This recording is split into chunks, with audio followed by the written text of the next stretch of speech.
Oh.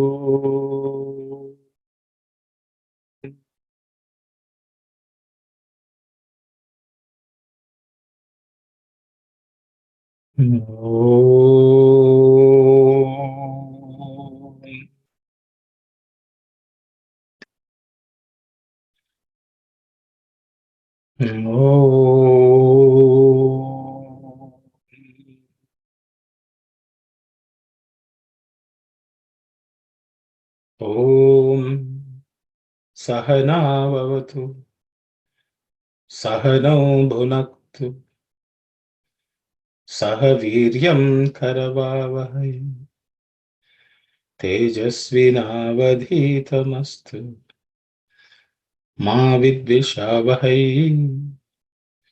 Om Shanti Shanti Shanti. Sairam, everyone.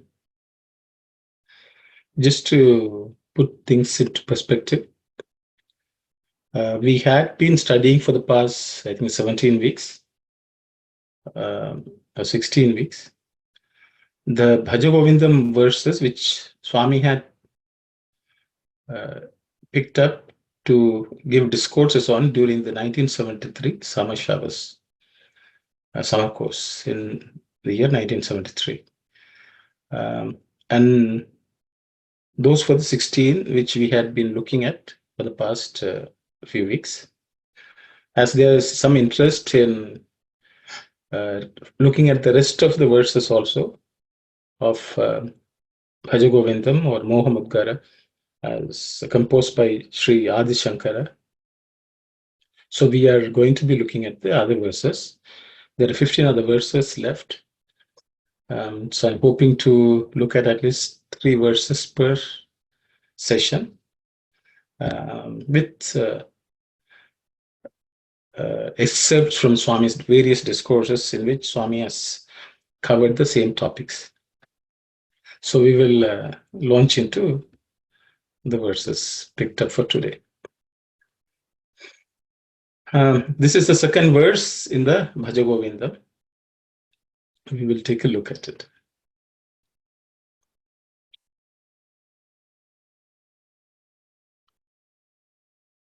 Mudha jahihi dhanagama trishnam kuru sadbuddhim manasi vitrishna yallabhase nija karmopattam vittam tena vinodaya chittam.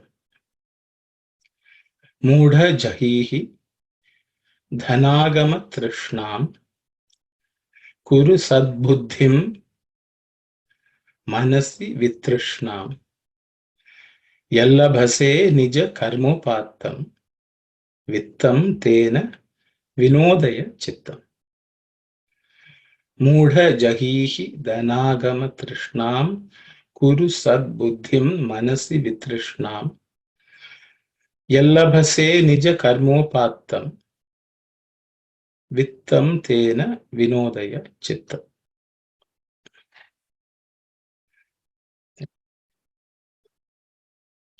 So we will look at letters which we'll have to pronounce properly, and so we have to pay attention to pronounce.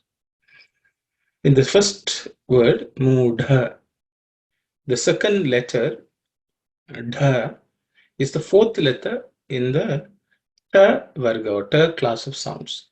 So ta class of sounds is ta, ta, and da, da. So the fourth letter, da, it has to be aspirated. So pay attention to that. So it's extra air and some little bit of extra stress. Mudha. Jahihi, there's simple. Dha, in the third word, dha, which is the first letter, is the fourth letter in the ta varga. Ta, tha, da, dha. So dha is the fourth sound in the third class of letters. It has to be aspirated also. Dhanagama, Krishna. In the next line, Kuru Sat Bud Dhim. In this, the last letter in the second word is Uddhi. So it's a compound consonant. There's a the and there the. So the second letter in that compound consonant is aspirated one, just the same as dhana. That the is the same the here. Fourth letter in the third class of sounds. So Sat Buddhim is the way to pronounce it. Manasi Vitrishna, no aspirated consonants. In the third line, Yalla Bhase, the third letter is Bha. Okay, Yalla Bha.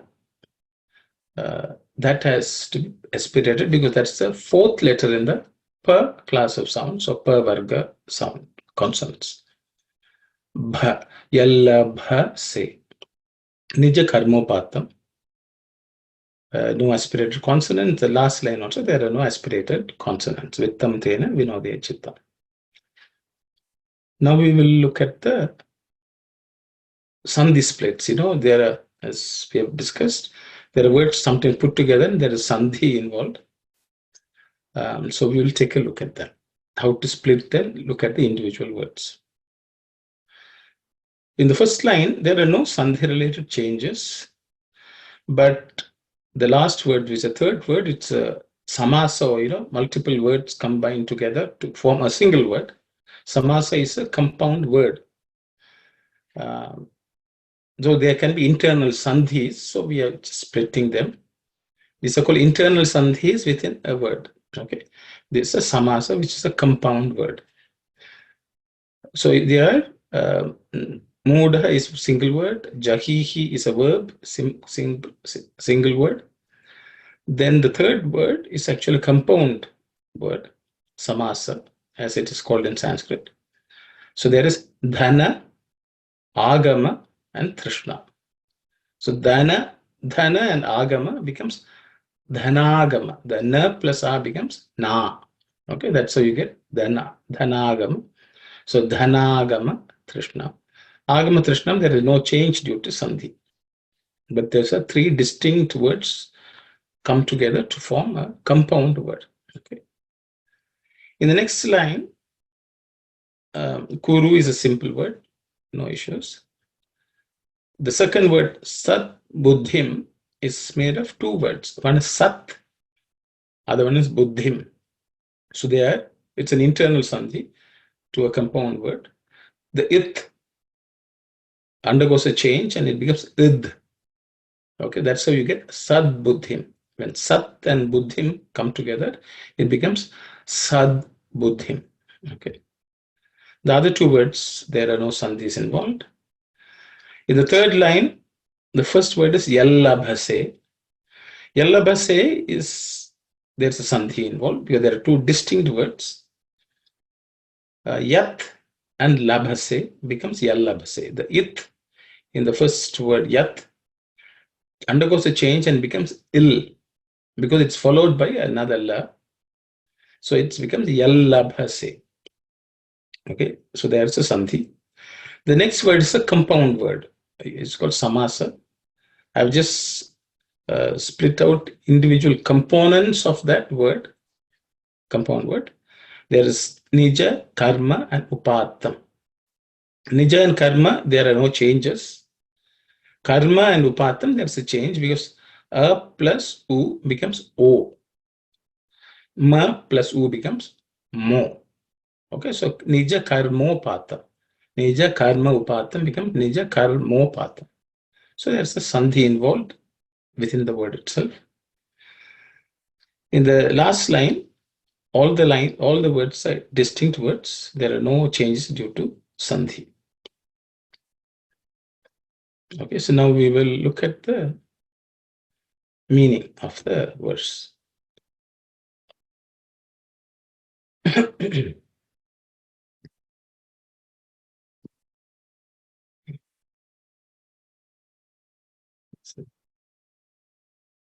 So, okay, the first word is mudha. I don't know whether you would remember the first verse also, Bhaja Govindam, Bhaja Govindam, Govindam, Bhaja, Mudha Mate. The word Mudha has come. But here, their Mudha Mata means one who is possessing a foolish buddhi, intelligence. Okay. Here, a person is addressed as Mudha, means oh fool. Okay. So they're addressing a person as Mudha, oh foolish one. Okay. Oh fool. The next word is Jahihi. Okay, Jahihi. The root word is Ha. That means to give up. Renounce. Okay. Jahihi. So that's an instruction. That's an imperative verb. That means do give up. So, oh fool, give it up. So what should be given up is given in the next word. So this is an imperative verb form. Dhanagama trishna is the thing which has to be given up. Okay. So Shankara is telling the fool to give up this. Dhana agama trishna. Dhana means money, wealth or money or possessions, you can say. But in generally, it means money. Agama. Agama means to collect. Agama means to come towards you. Okay. Then the third one is Trishna. Trishna means it's thirst, desire, and thirst. A craving also, you can say. So give up the craving or thirst for accumulating money. Trishna, the craving, agama, accumulating dhana, money. So Shankaracharya is telling the fool, whoever is addressing to, maybe all of us, dhanagama trishnam has to be given up. Jahihi, give it up. In the next word, he's saying Sadbuddhim. Okay, Sadbuddhim. Sat means true, that which does not change. It's almost divine. Oh, it is divine, not almost, it is divine. Sat. Buddhim. Buddhi is our, people can say intellect or intelligence, but it's a discriminative faculty. Okay. Sadbuddhim. Okay. Is true discrimination. Manasi. Manasi means in the mind. It's the seventh form of the noun manas. Okay. Manasi means in the mind. Okay. Seventh noun form of the word manas, which means in the mind. Or at the mind, on the mind, within the mind. Also, that kind of meaning comes from the seventh form of a noun. Vitrishnam. Vitrishna means, Trishna we have already looked at, and Vitrishna means give it up or devoid of or transcend, whichever way you want to look at it. All those meanings can be given. Vitrishna means, so in your mind, so manasi, in your mind, sadbuddhim vitrishna. Okay. With true discrimination, you give up the thirst. Okay. In the first one, he's saying give up, and then he's telling how to give it up. Okay. First instruction is do it. Then he's telling how to do it, which is with true discrimination, you become free from that thirst. Then in the third line, we say yallabhase, which is yat plus labhase. Yat means whatever, whichever, okay, whichever, okay, whatever, how much ever, all that meaning can be from the word yat. Labhase, labhase is a present tense verb of labha. Labh means to obtain. From this word only labha also comes. That means profiting. Okay. So labha means to obtain. Okay. Whatever you obtain. So labhase is in the verb, the labhase relates to the second person, you. So it's implied. So I have put the you within brackets. Okay. Whatever you obtain. Labhase nija karma upatta. Okay. Nija karma. Nija means true. It can also mean good or dharmic. Okay. Karma is action, activity, work, job, all that can be. Upattam is with that which comes as a result. Okay. So whatever you obtain as resulting from the true work, good work, the right work. Okay. Yallabase nija karmopattam. Vittam. Vittam is wealth. That's the fourth line. Vittam is wealth. Tena. So whatever wealth which results from true work, genuine work, tena, by that. It's a tena is the third noun form of the word tat. Tat means that. Tena is the third noun form. So that which it means with or by or through that. Through that wealth. Okay, vittam tena. Vinodaya. Vinodaya has two meanings, so I put them both. Vinoda is also an instruction. Just the way Jahihi was an instruction, imperative verb form. So Vinodaya also, it's an instruction given by Shankara. Vinodaya means be happy. Okay, Nuda also means to be happy. Nuda also can be means remove. Okay. Two can be said. So what Shankaracharya is telling, that okay, the last word is chitta. Chittam is interchangeably used in English as either mind or heart, so I put both the meanings. So what he's telling is, whatever good work you do, whatever money you get, with that, be happy, be content. Not only be content, you also remove the trishna, desire also should be removed. See, we need something to survive, that's how we collect or earn money. But once that happens, the problem which we try to solve should be removed. That, the thirst should not be there. The hunger for collecting more money shouldn't be there. So that is the gist of this verse. Now we will look at what Swami has said. It's on the same topic. I have excerpts from a couple of discourses. So let's see. I think I must have put something in the wrong place. Do not go after wealth and possession. O man, with good sense, control your desires. What you get is a result of your actions. With right means, regulate your mind.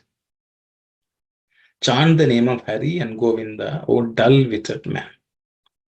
So this itself, yes, you can see, is a summary of the verse. This is given by Swami in a subsequent discourse. When death knocks at the door, kindred and scholarship will avail naught. Okay. Embodiments of the divine spirit. Trishna has two meanings, desire and thirst.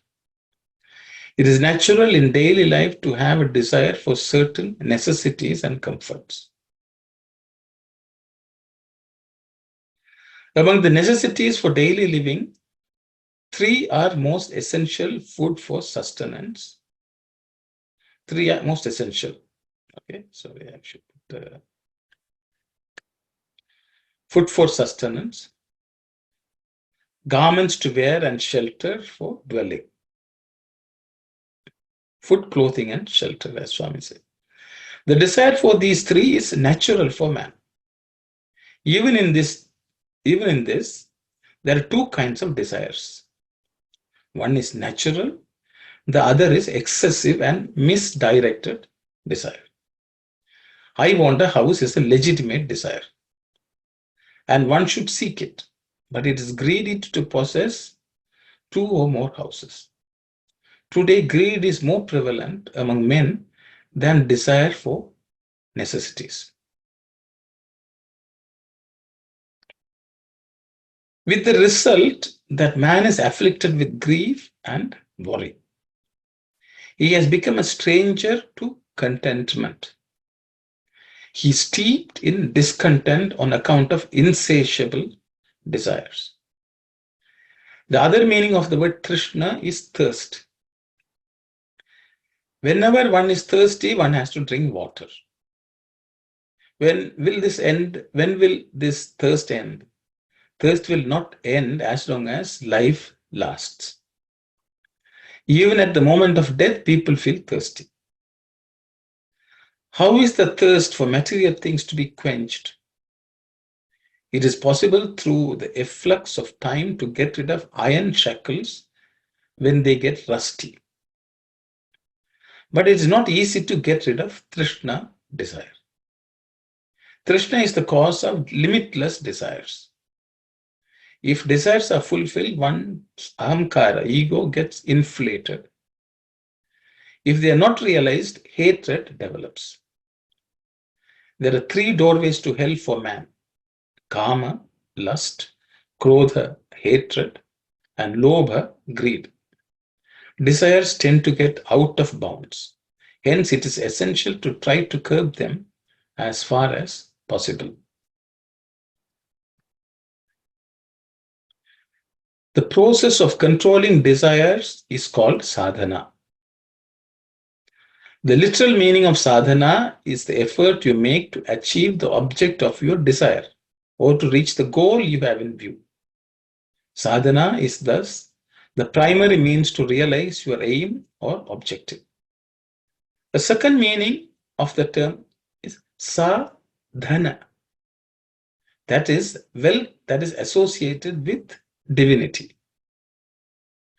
Dhana is described in three ways as Aishwarya, Sampada, and Dhana. All of them refer to the same thing. The wealth will not accompany us when we give up the body. If wealth is lost, it can be regained. If strength is lost, it may be recovered. But if life is lost, it cannot be got back. Hence, while life still remains, one must strive to acquire the divine wealth that is imperishable and everlasting. Your conduct constitutes this divine wealth. It is only by the way we live that we can acquire this divine wealth. So this discourse Swami gave on 29th May 1988. I have another excerpt also. Let's take a look at that. Without divinity, humanness will not blossom. A man's life shines amidst enormous vicissitudes only when he displays qualities like equanimity and compassion. Because man covers his mind in a cloak of ignorance, blinkers his eyes with egoism, and closes his heart with the doors of pride, he forgets the Lord who created him and protects him. Such a man is unable to listen to any teaching. He worships at the shrine of the sense organs. As his desires go on mounting, he is unable to listen to what is wholesome for him. He has no relish for the company of the good. He has no awareness of the transience of life. He does not realize that his life and all that he enjoys must pass away in a moment. He does not recognize the passing nature of both joy and sorrow, pleasure and pain, success and failure. Obsessed with the acquisition of wealth and power, he does not realize the divinity that is his essential nature. Immersed in ignorance, he wastes his life in the pursuit of impermanent things. It is on the basis of this fact that Sri Shankaracharya declared in a famous verse in the Bhaja Govindam, O man, do not be proud of your wealth, progeny, or youth. All these will be taken away in a moment by time. Destroy this world of illusions and enter the seat of the eternal. The Trishna, thirst for wealth, is folly. Trishna has two meanings. This thirst and desire. Is natural for man to have desires and thirst. But there's a difference between desire and thirst. It is natural for man to be content with what they have, but to desire for more and more goods and more comforts. But in seeking fulfillment of such desires, one should take care not to cause any harm or suffering to others. Trishna is different from desire. It has no limit. It is insatiable.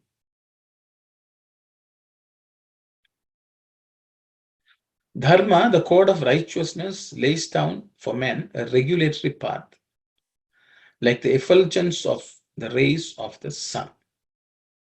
Dharma illumines the paths which men should follow for the welfare and progress of society.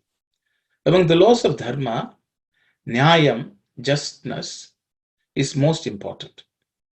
Rectitude means one should earn his living by just means and be an example to others by just living.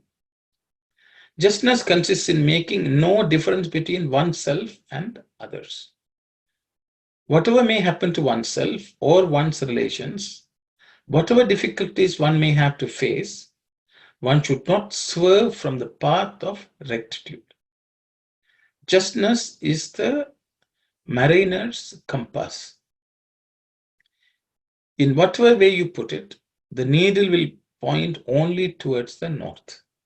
Similarly, justness reveals the divinity in man and makes him enjoy the bliss of the divine. Hence, the ideal human life should be one in which rectitude forms the basis for every action. Today, whatever prosperity one enjoys, whatever comforts one secures, all of them are derived from society. Some rules of Dharma have been laid down for ensuring that the wealth that is earned from society is devoted to the benefit of society. In the process of acquiring wealth, one may be guilty of some lapses. It is to make amends for such lapses that one must practice charity. Life consists of a constant interchange of pleasure and pain, joy and sorrow, heat and cold. Happiness is an interval between two pains. The sour rind that covers an orange protects the sweet juice inside. We must look upon pain, anxiety, and sorrow as the protecting cover for the peace and bliss that is experienced later. It's a mistake to seek an unending series of pleasures and comforts in life. Real happiness cannot be found that way. Without experiencing difficulties and troubles, one cannot know the value of peace and pleasure. I picked it up because Swami is talking about Trishna, the thirst, beyond Dhana also. I think there's another excerpt which I have. I think that's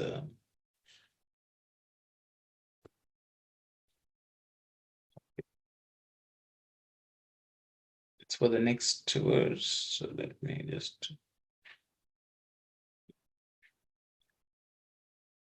Okay, so we'll go to the next verse, which I've picked up for today. It is the third verse from the Bhaja Govindam. Nari stana bhara nabhi desham drishtva maga moha vesham etan mamsa vasadi vikaram manasi vichintaya varam varam. Nari stana bhara nabhi desham drishtva maga moha vesham etan mamsa vasadi vikaram manasi vichintaya varam varam. Nari stana bhara nabhi desham Drishtva maga moha vesham etan mamsa vasadi vikaram manasi vichintaya varam varam. Now we will look at any consonants, letters which we have to pay attention to while reading this. Nari sthana bha. This bha is the fourth letter in the per class of sound, so it has to be aspirated. Bhara. Na bhi. Again the same bha appears. Bhi. It has to be aspirated because the fourth letter in the per class of sounds. So there is two bhas which you have to pay attention to. The next line, there are no aspirated consonants. Drishtva, maga, moha, vesham. There are no aspirated consonants. If you look at the third line also, etan, mamsa, vyasadi, vikaram, there are no aspirated consonants. Manasi vichintaya varam varam, there are no aspirated consonants. We will look at the sandhi split of the words. 1 second.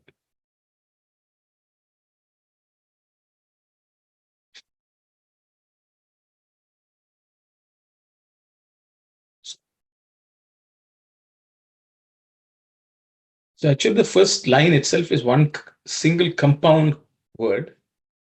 So there are 5 words in it. I have just separated them so that we can pay attention to them. But there are no changes due to sandhi. Nari, sthana, bhara, nabi, mabhi, desham. There are no changes due to any sandhi. Even there's no internal sandhi changes in this compound word. In the second line also, there are actually there are no sandhis per se, but the last word is a compound word. There's an internal sandhi in it, so I've split it, which is moha vesham is comprises of moha and avesham. Moha avesham becomes moha vesham. If you look at the next line, it's as you can see, it has become one single word, but there is actually 2 separate words. One is etat, one word is etat, the other one is a compound word. That I will look at them. There are some internal sandhis. So the etat, when it joins mamsa, the it becomes na, in. So that's how you get etan mamsa. Okay, that's a sandhi change. The next word is mamsa vasadi vikaram. There are 4 distinct words in that compound word: mamsa, vasa, adi, and vikaram. Okay, we will look at the meanings of each individual words later. If you look at the last line, there's no sandhi related changes. 4 distinct words are there. Okay. We will look at the meaning of the first one is Nari Sthana Bhara Nabhi Desha. Nari means woman, a female. Sthana means breast. Bhara means weight. Nabhi is navel area, navel, Nabhi. Desham is space, area. So the space related to a woman's breasts, the height of the breast, and navel. So that's what it says. Okay. And the next word is drishtva. Drishtva is a modification of the word drishya. Drishtva means having seen. Okay, having seen or looking at it, whichever way you want to put it. But generally the meaning is having seen. Drishtva, having. So when there are 2 verbs, one after the other coming, the first word will be having done that, you go to the next one. Okay. So having seen, Nari Sthana Bharanabhidesham. Ma ga. Ma means don't. Okay, this again in the instruction by Shankaracharya. Ma ga. Ga means to go into it, get into it, get into something is ga.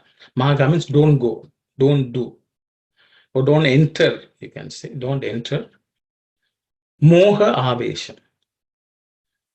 Moha, in this case, I have given the meaning infatuation. Moha can also be the attachment. Moha can be delusion. Multiple different shades of meaning comes for the word moha. But here I have used the word infatuation. Avesham, it's a frenzy. Okay, frenzy of infatuation. So Shankaracharya is telling, looking at a woman's body, don't get into a frenzy of infatuation. Then he says, etat, this, mamsa vasadi vikara. Mamsa means flesh, meat. Vasa means fat. Adi, etc. That is flesh, fat, etc. Their vikaram, a modification. What you're seeing is only meat, flesh, and fat, and it's a different form. Mamsa vasadi vikara, modification of those. Manasi, again, we have already looked at. So in the mind. In the mind. Vichintaya. Chintaya means itself is thing. Vichintaya means transcendental thinking. Transcendental thinking. You rise above and think. Because there's one way to think of something. Vichintaya means go up, think of the highest way. Vichintaya. Varam varam. Varam varam means again and again. So repeat to yourself that what you're seeing is only flesh, meat, and fat. Okay, that is a warning which Shankaracharya is giving to anyone. So in this context, I was reading something in the Chanakya Niti. His Chanakya Niti is written by, a work composed by Chanakya, who is considered a great political scientist also, but he has given lots of good advice, Subhashitas. In one, he says, one object can be looked at it in three different ways, depending on the state of the mind of the person who is looking at something. He says, when a woman is seen, a yogi sees only a corpse, a dead body. He sees only the inert body, a yogi. He looks at every body, physical body, as a corpse. A person who is lusting will see a woman. A dog will look at it as a piece of meat, which it can eat. So depending on the state of mind, our vision will change.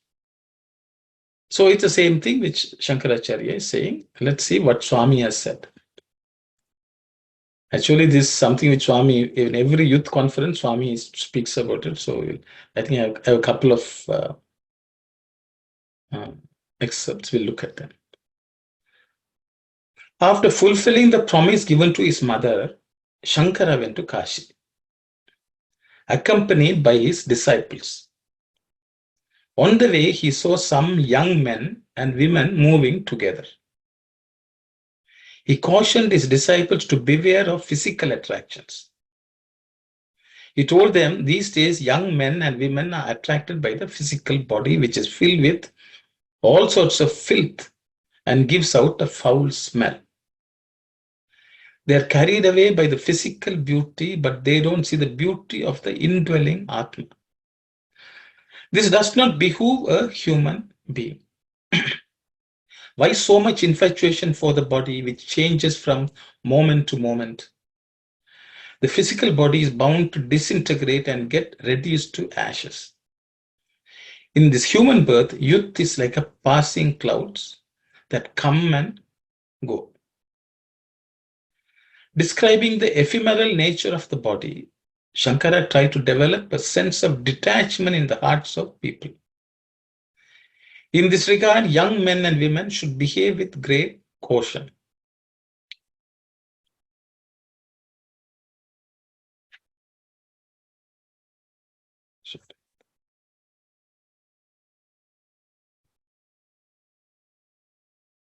They should not have attraction for the physical body, which is made up of flesh, blood, and bones and emits foul smell. Where's the question of beauty in such a body? It's only an illusion and not the reality. In this context, Swami related the story of a prince who wanted to marry a merchant's daughter for her beauty. The girl, who was devoted to God and wished to remain single, devised a plan to rid of the prince of his infatuation. She sent word that she would agree to marry the prince if he approved of her after a week. Meanwhile, she took a series of purgatives, collected all the purgings in vessels, and went to meet the prince. By that time, she was so emaciated that all her youthful charm had gone. She told the prince that the beauty he saw in her was all contained in the vessels. The prince learned the lesson and decided also to remain single and devote himself to serve God. The body is like a water bubble. The mind is like a mad monkey. The body follows the mind. Adi Shankara told young people not to have attraction for sensual pleasures. The body, which is made up of 5 elements, is weak and is bound to disintegrate. Though 100 years of lifespan is prescribed, one cannot take it for granted. One may leave one's mortal coil at any time, be it childhood, youth, or old age. Death is certain.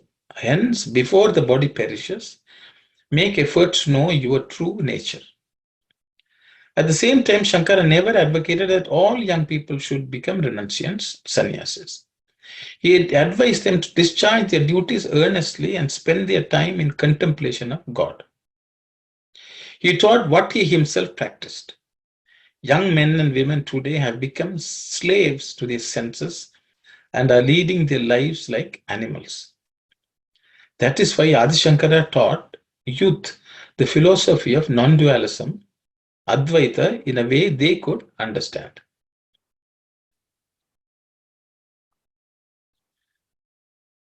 Those who wish to use, so that was this excerpt from a discourse Swami gave in 1996, 9th September. I think that was one of the youth conferences, if I'm not right. There's another excerpt. Those who wish to use the body properly and ensure that they entertain good thoughts, perform good acts, and reap good results should scrupulously follow 2 things. That is, basically, namely, regulation of diet and regulation of other living habits. You should not consume any and every type of food merely to appease hunger or the palate. You must eat only sattvic, pure food. Our thoughts are determined by the kind of food we consume. For instance, as in the firewood, so is the fire as well as the smoke. As in the firewood, so is the fire as well as the smoke. If you use sandalwood, you will get fragrant smoke. If you make use of foul-smelling kind of fuel, you will get a foul-smelling smoke. Thus, the kind of smoke depends on the kind of fire. Again, as is the smoke, so is the cloud. As is the cloud, so is the water. As is the water, so is the rain. As is the rain, so is the crop. As is the crop, so is the food. As is the food, so is the head. Thoughts, so is the head, which is thoughts. Our thoughts, therefore, are the result of the type of food we eat. The body is cleansed by water, while the mind is purified by truth. It is only when we take food that is conducive to truth that we can pursue the path of truth. As the body is a sacred shrine, you should strictly avoid taking any intoxicating substances. Articles of food that promote rajasic qualities, which inflame passions, should be eschewed. What is the meaning of sattvic food? The prevalent notion is that fruits and milk constitute sattvic food. But that is not all to it. What is consumed by the mouth is not the only food that enters the body. The other senses or sense organs like the eyes, the ears, the nose, and the hands also consume objects from external world. Hence, just because a person takes fruits and milk through one of the five sense organs, he cannot claim to have taken sattvic food. Unless the food taken by him through all the five senses is sattvic in nature, through the eyes you have to see only what is pure.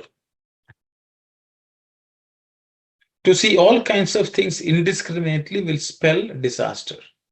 The power of sight should be used only for sacred purposes. Unfortunately, however, the vision of youth today is getting increasingly perverted like kichaka drishti, lustful vision. The result is that they will meet the same fate as Kichaka of the Mahabharata, who was destroyed by Bhima. Students should be particularly careful in this regard. It's only when they use their eyes in a pure and sacred way they will be receiving sattvic impressions through the eyes. The ears also need pure food. This means we should listen only to sacred words and to accounts relating to the divine. Let us always hear good and pleasant things about others. In this way, we must safeguard the ears from being polluted by hearing bad things. Only thus can we ensure consuming sattvic food through the ears. Only fragrant, sweet-smelling scent should be absorbed through the nose. Inhaling bad odors will result in disease. If you inhale foul air, you'll be breathing in disease-producing organisms. You must inhale pure air in a clean, open space. The hand also should be used to consume pure food. In other words, you must perform only good acts with your hands, benefiting the appellation of temple used for the body. When you get rid of the five evils associated with the pollution of speech, sight, hearing, thought, and action, you'll be able to realize your own divinity and become Paramatma, Supreme Soul. If the senses are fed with polluted food, you cannot become pure merely by taking milk and food. You must partake of pure sattvic food through all the five sense organs. This is a discourse Swami gave 20th May 1990. I think that was the 1990 summer course. So those were the two which I thought relates to the verse. Though, Shankara only talks about eyes looking, Swami has emphasized that all senses should take, everything is food which we consume. And all of them can result in a different state of mind. So we will go to the next verse, which is the fifth verse in the Bhaja Govindam. Yavad vittoparjana saktah tavan nija parivaro raktah paschat jivati jarjara dehe vartam kopina prichati gehe. Yavad vittoparjana saktah tavan nija parivaro raktah paschat jivati jarjara dehe vartam kopina prichati gehe. Yavad vittoparjana saktah tavan nija parivaro raktah paschat jivati jarjara dehe vartam kopina prichati gehe. Let's look at any aspirated words. The first line, there are no aspirated consonants. In the second one also, there are no aspirated consonants. In the third one also, there are no aspirated consonants. In the last line, in the prichati, the cha is a compound consonant, and that the second letter is cha, which is the second letter in the cha varga. It has to be aspirated. Prichati. Okay. That's all relates to pronunciation. We look at the word-to-word split. So in the first line, there are two words. One is a simple word, the other one is a compound word. The simple word is yavat. The next one is vittoparjana saktaha. So when you look at the yavat and vitta, that's a sandhi change. It becomes id. And that's how you get yavad vitta. So that's how you get the before sandhi. The next word is a compound word. Vitta uparjana saktaha. Okay, so in the vitta uparjana, there's an internal sandhi within that word. Ta and u becomes to with to. I think earlier also we saw something where a and u becomes o with to parjana. Parjana sakta, there are no changes due to any sandhis. So there are three distinct words in this compound word. Next line, tavan nija parivaro sakta is comprised of three words. First is a simple word, the second one is a compound word, the third one is a simple word. There's some sandhi changes, let's look at them. Tavat nija, this with becomes in. So that's how you get tavan nija. Tavat nija becomes tavan nija. Parivaraha, the raha, because of sandhi, becomes ro. The visarga, which is ha, raha, becomes o because of sandhi. Because the visarga becomes actually u. So ra plus u becomes ro. That's technical details of the change. Ra and u becomes ro. That is, the visarga becomes u, and that's how you get ro. We will go to the next line. Paschad jivati is two. There are two words. There's a sandhi. The it becomes ich. Okay. So it becomes ij because it's followed by ja. Paschad jivati. It becomes ja, and that's a change due to sandhi. Jarjara dehi is a compound word. I have just separated the words for understanding how this compound word is composed of. No changes due to sandhi. Vartam, no change. The next one is kopi. Kopi is made of kaha and api.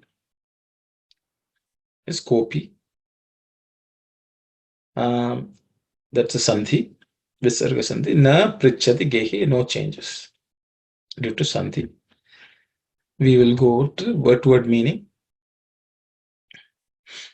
Yavat means as long as. Yavat means as long as. Vitta uparjana sakta. Vitta means wealth. Uparjana means earning. Sakta means able. Okay, so long as one is able to earn wealth. So long as one is able to earn wealth. Tavat is usually tavat and yavat will come. Like if something is so then, that kind of a meaning. As long as, until then. Okay. Tavat means until then. So there are pairs which come to dedicate a conditional statement, if you can say. Nija parivara. Nija parivara is the next word. Nija means true. Parivara means people who are around us, who associate with us. So kith and kin. So as long as you are able to earn well, until then, kith and kin, the real kith and kin, raktaha, attached. That means they will remain attached to you as long as you have the ability to earn wealth. Paschat means afterwards. Okay, afterwards or later. Jivati. Jivati is a present tense verb of the word living. Paschat jivati, afterwards when you are living, because he is actually third person verb. Okay. So later when someone lives, Jarjara dehe. Jarjara means old age, old body. Dehe, body, in the body. Dehe is the seventh vibhakti or the seventh noun form of deha. So later, when somebody lives in an old body, okay, body, vartam, varta means news. Okay, news is varta. Vartam is second vibhakti, object, news. Kopi na, kaha api na. I put them together because it's easy to translate. Kaha means who, api means even, na means no. So in English, you can say not even one person. No one. Okay, no one is kopina. No one. Prichati. That maybe inquires. I should put it because inquires. Yes. No one inquires the news. Gehe. Gehe means at home. Gehe means home. Gehe means seventh noun form, which at home or in the house.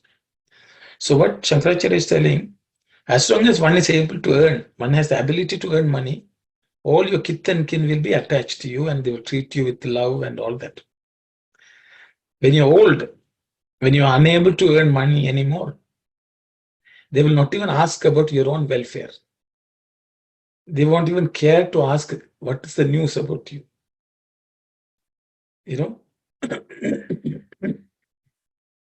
See, Shankaracharya, through many things, he creates detachment. People who think they are all, they love us. In old age, they don't even care. So why are you so wasting your time on this? Because many parents will say, oh, children will take care of us. But at the end, you realize then why are we wasting your time in the attachment? So this is what Shankaracharya is asking. You are neglecting worship of God, Bhaja Govindam, and you're spending time in either earning money, going after this. Everything is impermanent. Everything is impermanent. So don't devote undue amount of time in this world. Accumulating, possessing, looking after people. Think of the Lord. So that is the message. I have an excerpt, so I will just read that. Prema Swarupas, embodiments of love. This created universe has two aspects. One is impermanence, anityam. The second one is unhappiness, asukha. In the Gita, Krishna said, Anityam asukam lokam imam prapya bhajasva ma. Nothing in this world can give happiness. That is true happiness, true and lasting happiness. Mistaking this world as all and forgetting the Atman, which alone is eternal, is the only refuge, is the greatest folly of man. Today, man is pinning all his hopes on this slippery world and is madly running after amassing and hoarding wealth.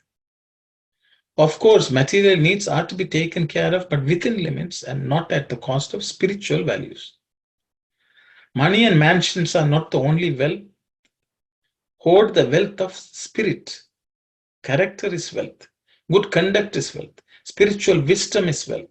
Prema Swarupa, strive to promote the wealth of good conduct. Strive to earn the eternal wealth of wisdom of the spirit. All other acquisitions will not be of any avail to you.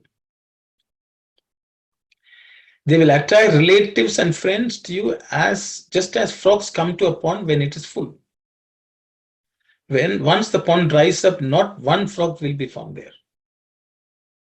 When one loses his riches, friends and relatives forsake him. Such is worldly love. Friends fall apart, kinship gets strained, brothers separate, families get estranged. This is the play of worldly wealth. Therefore, do not get obsessed with amassing worldly wealth, but strive to earn the wealth of good conduct, cultivate love of the spirit, and engage yourself in selfless service of others. Through service, you earn good character. It promotes pure love and good character. Devote your body, mind, and senses in the service of others.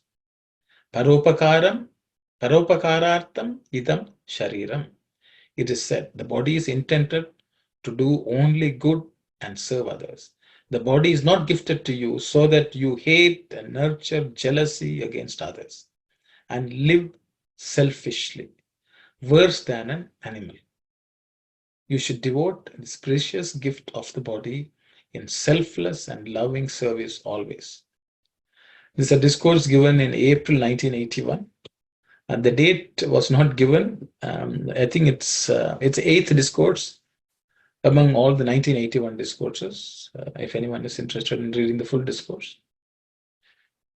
So I have one more short excerpt. With that, I think we are done for today. Worldly friends look at your pocket and the position of your father. When there's money in your pocket and your father has a high position, hundreds of friends will come to you saying, hello, hello. If your pocket is empty and your father is retired, everyone will desert you and without even saying goodbye. Can you call them your real friends? No, no. God is your real friend. He's always with you, in you, around you, below you. He will never forsake you. All your friends and relatives will follow you only till the burial ground. Only the divine name will never leave you. God is your only savior in times of distress. He will follow you wherever you go. Therefore, develop friendship only with God. It's a discourse Swami gave on the 27th of August, 1996. Anyone is interested in reading the entire discourse. So that's all I had for today. I think it's 9:03. We can stop here. I will stop here. If there are any questions on anything, and if I know the answer, we can share, or I will find out. Saira.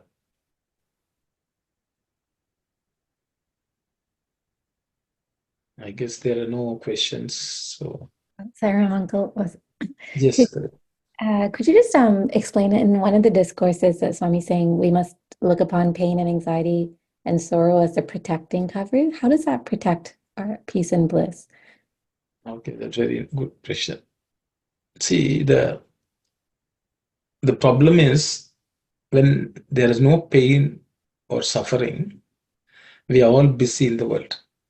We don't think of God. We can easily get distracted by the world and we will while away our time. So when some pain or suffering comes, then we think of God. That's the protection. So Kunti, welcome. So the thing is what Swami is selling is sometimes we want security with money. We think if you have money, all problems can be solved. So that's why people run after money. They will give the reason, oh, we need money if we have to have some problem, how will we save? So that means they are trying to avoid all problems. And avoiding all problems is the cause of falling into problem, is what Swami is saying, from a spiritual perspective. Because we will go after mirage. So it will give us a reality check of what the world is, and that we are not even paying attention to the impermanence of the world. That's what Swami says. Pain and suffering are the check mark. It's like a road bump. It'll suddenly make you slow down, and so that you don't meet with accidents. So in that sense, just the way the road bumps protect everyone, there's no accidents.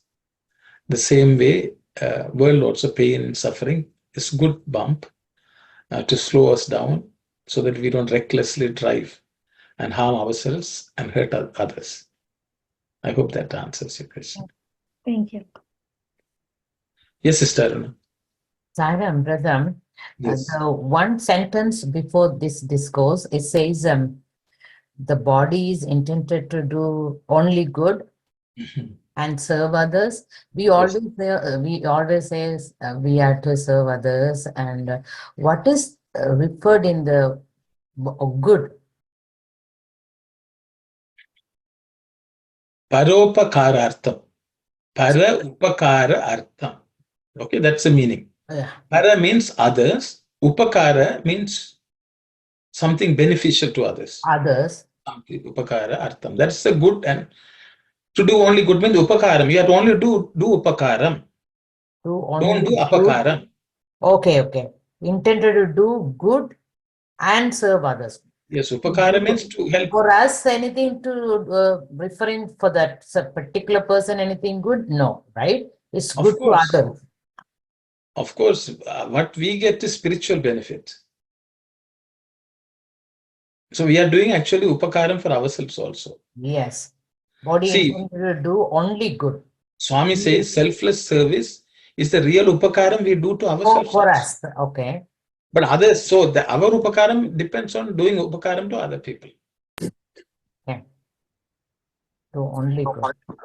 When you do good for other people, you are doing good to yourself also. Yes, that's right. But there's because of and is used, then I was little. The body is intended to do only good. Yes. Which on and serve others. So serve others is good. Only good on. See, upakara means both. Okay. Upakara means doing things are beneficial to others, which will serve them. That's the meaning. Help is help. The word help is the meaning. Upakara means help. Okay. So help is good for them and you're serving them also. Okay. I think that's the meaning. Okay. In English, they're trying to explain the word upakara. There's no single word for the word upakara, so they've used good and serve. Doing good and serving others is upakara. Serve others. Okay. Okay. Thank you. Doing good to others is serving others. Okay. But there are other meanings also Swami has given for para upakara.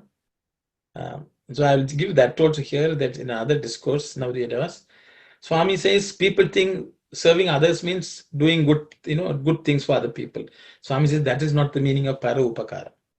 He says para means God. Okay. Upa means near. Kara means to do or make.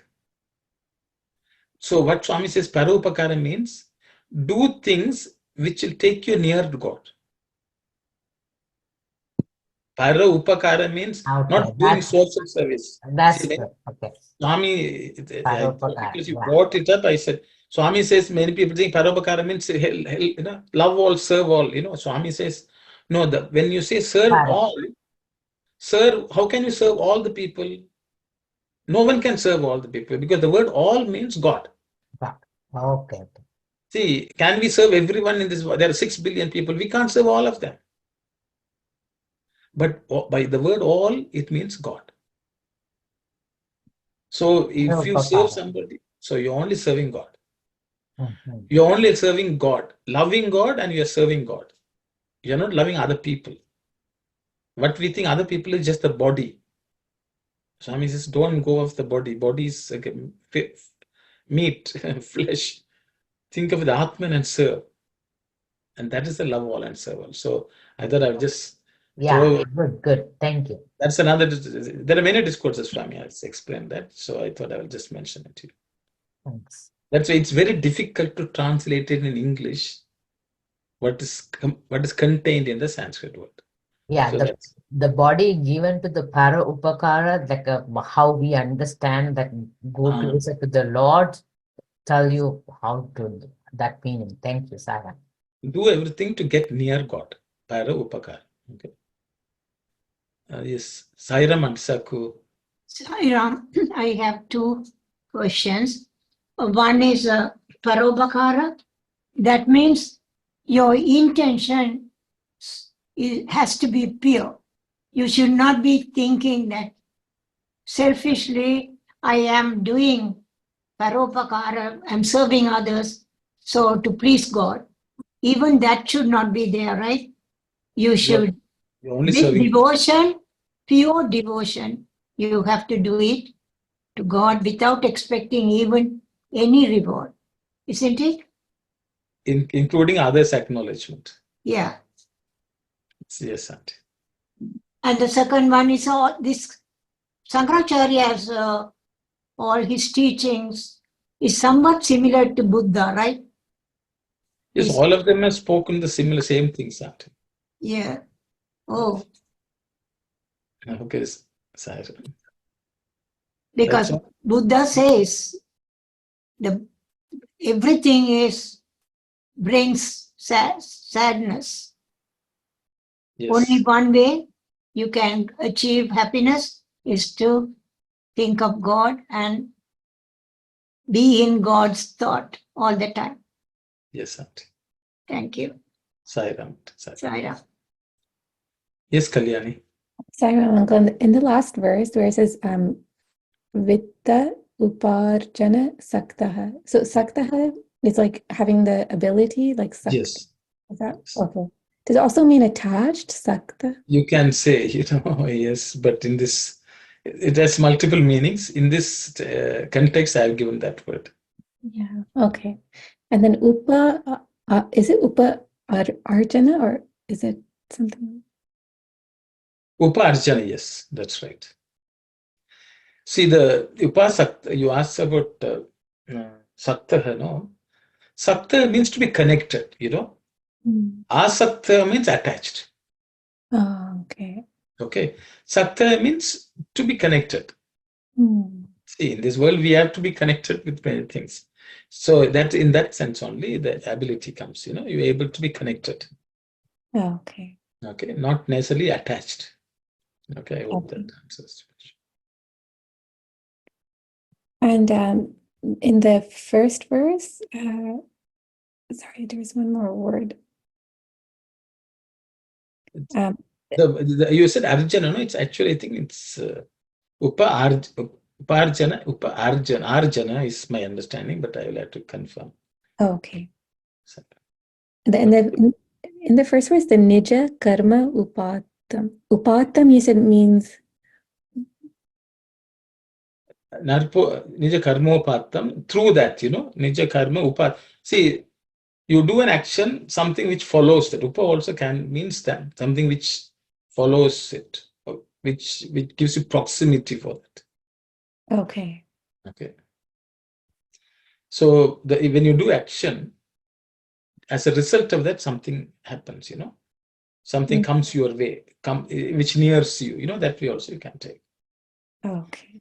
At means to eat, consume, Upata means after you consume type of meaning. Okay. So see, each of the word we can come up with multiple meanings, but contextually I've given a meaning.